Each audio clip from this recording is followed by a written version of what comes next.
Okay, what's up? How y'all doing?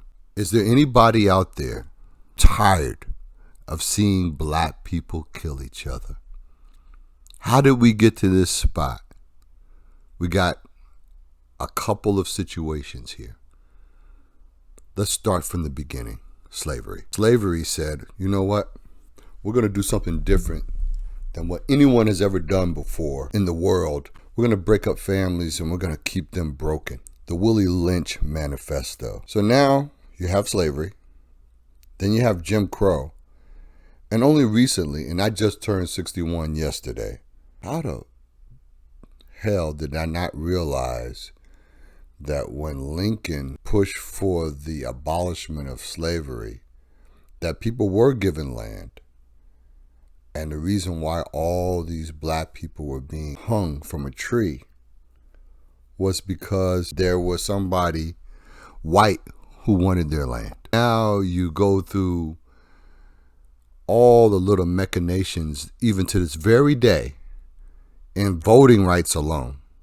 Let's not even talk about generational wealth and the impact of the criminal justice system that only does what the great famous line is, just us. Only black people go to jail. Ronald Reagan is the worst president the United States ever had and ushered in this corporate ideology along with the lobbying. So now you have an administration that is openly bringing drugs to the United States via the Central Intelligence Agency's flight lines. Brings us all the way to today, where now young black men who are now like the third and fourth generation of ignorant clowns that have not gone to school, the little details that help to bring a person into the level of what we like to call a Pookie or a Ray Ray. And now we see another young brother down.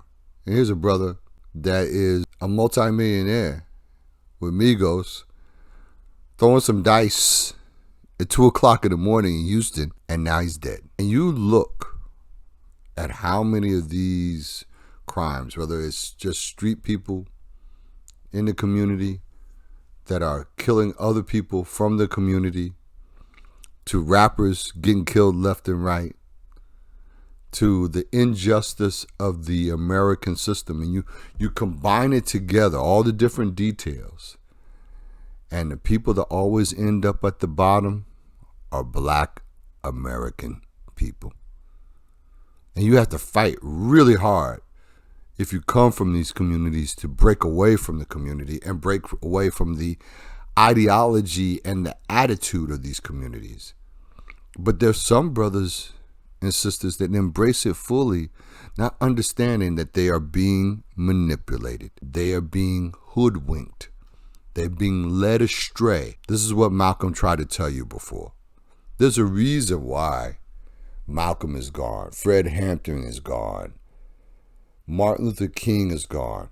John F. Kennedy is gone. Robert Kennedy is gone.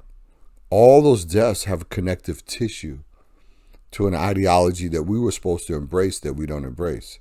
And ironically, our president and our vice president perhaps, or whoever that happens to be in office, whether it's red or blue, they essentially work for the same people. They turn around and go to a G7 summit with countries that are doing what we need to do as our baseline. Our political system is completely corrupt. No more lobbying. Bring back the Glass-Steagall Act.